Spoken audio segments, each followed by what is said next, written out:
الوصفة دي من كتر ما شفتها على السوشيال ميديا وقد ايه الناس منبهرة بطعمها قررت ان انا اجربها. المكون الرئيسي فيها مش هتصدق، بيض مسلوق. محدش مصدق انه هيعمل حاجة طعمها حلو بالبيض المسلوق. 4 بيضات مسلوقين في البلندر، معاهم معلقتين كاكاو خام، ومعاهم معلقة صغيرة من الفانيليا، ومعاهم معلقتين كبار من سكر ستيفيا، ونص كوباية لبن.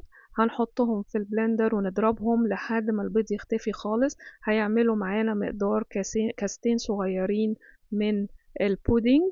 وبعد كده ندخلها التلاجة من 2 ل4 ساعات، وممكن ناكلها كده او نزوقها ببلو بيري او بسكوت متكسر صغير. وكلوا احلى بودنج. مش هتصدقوا ان في بيض نهائي، لا ريحة ولا طعم زفارة ولا اي حاجة نهائي.